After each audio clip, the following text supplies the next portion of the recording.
அமெரிக்க ஜனாதிபதி Donald Trump இன்னைக்கு ஒரு அறிக்கை வெளியிட்டிருக்கிறாரு. அந்த அறிக்கையில அவர் என்ன சொல்றாருன்னா, ஹூதிகள் இனிமே சண்டையிட விரும்பவில்லை. ஹூதிகளுக்கும் அமெரிக்காவுக்கும் இடையே ஒரு சமாதான ஒப்பந்தம் கையெழுத்தாகி இருக்குது. இதற்கு முக்கிய காரணமா யார் இருக்கிறான்னு பாத்தீங்கன்னா, ஓமன் கண்ட்ரி தான் இந்த 2 நாடுகளுக்குமே இடையிலே மத்தியஸ்தம் பண்ணி அந்த ஒப்பந்தத்தை கொண்டு வந்திருக்கிறாங்க. அந்த ஒப்பந்தத்துல அப்படி என்ன இருக்குன்னா, இனிமேல் ஹூதிகள் செங்கடல்ல இருக்கிற அமெரிக்க கப்பல்களை தாக்கக்கூடாது.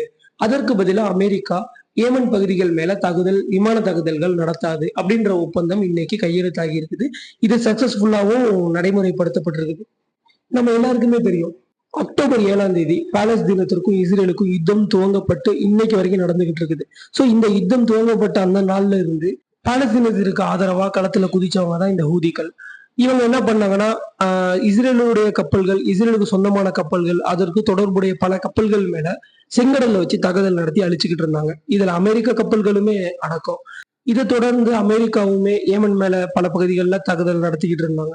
சோ இதற்கு முற்றுப்புள்ளி வைக்கிற விதமா இன்றைக்கு அமெரிக்காவுக்கும் ஹூதிகளுக்கும் ஒரு சமாதான ஒப்பந்தம் நடைமுறைப்படுத்தப்பட்டிருக்குது.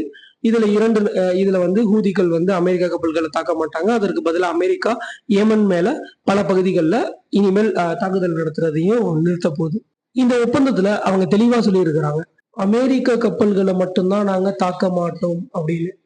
ஆனா எந்த ஒரு இடத்துலயுமே இஸ்ரேல் மேலேயோ, இஸ்ரேல் கப்பல்கள் மேலேயோ நாங்க தாக்குதல் நடத்த மாட்டோம்னு அவங்க சொல்லல. சோ இதுல இருந்து என்ன தெரியுதுன்னா, இந்த சமாதான ஒப்பந்தம் அப்படின்றது அமெரிக்காவுக்கும் ஏமன்ல இருக்கிற ஹூதிகளுக்கும் மட்டும்தான். சோ இந்த தகவல்களை உறுதிப்படுத்துற விதமா புரட்சிகர ஹவுதிகள் குழுவுடைய தலைவரா இருக்கிற முகமது அலி அல் ஹவுதி அவர் இன்னைக்கு ஒரு அறிக்கை வெளியிட்டிருக்கிறாரு. ஆமா, நாங்க வந்து இனிமேல் அமெரிக்க கப்பல்கள் மேல தாக்குதல் நடத்த மாட்டோம்.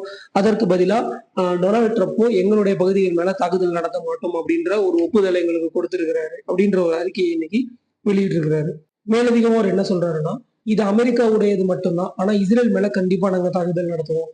என்றைக்கு பாலஸ்தீனத்து மேல யுத்தம் நிறுத்தப்படுதோ, எப்ப இஸ்ரேல் பின்வாங்குதோ அன்னைக்கு மட்டும்தான் இஸ்ரேல் மீதான தாக்குதல்களை நாங்களும் நிறுத்துவோம். அது வரைக்கும் இஸ்ரேல் மீதான தாக்குதல்கள் நாங்களும் பதிலடி கொடுத்து கொண்டேதான் இருப்போம் அப்படின்ற மாதிரி இன்றைக்கு அவர் அந்த அறிக்கையிலையும் சேர்த்து சொல்றாரு. சோ நம்ம எல்லாருக்குமே ஒரு சின்ன பயம் இருந்தது. என்னன்னா, ஹூதிகளுமே பாலஸ்தீனத்தை கைவிட்டுட்டாங்களா அப்படின்ற ஒரு பயம் இருந்தது. சோ அதற்கு ஒரு முற்றுப்புள்ளி வைக்கிற விதமா இன்றைக்கு அவர் ஒரு அறிக்கை வெளியிட்டு இஸ்ரேல் மீதான தாக்குதல்களை நாங்க கண்டிப்பா நடத்துவோம் அப்படின்ற மாதிரி சொல்லிட்டாரு. எது எப்படி போனாலும் பாலஸ்தீனம் வெற்றி பெற வேண்டும், பாலஸ்தீனம் சுதந்திரம் அடைய வேண்டும் என எல்லாருமே அந்த மக்களுக்காக பிரார்த்தனை செய்யுங்க. நம்முடைய சேனலை சப்ஸ்கிரைப் பண்ணாதவங்க பண்ணிக்கோங்க. தொடர்ந்து உண்மை தகவல்களை தெரிந்து கொள்ளுங்க. அஸ்ஸலாமு அலைக்கும் வரஹ்மத்துல்லாஹி வபரகாத்துஹு.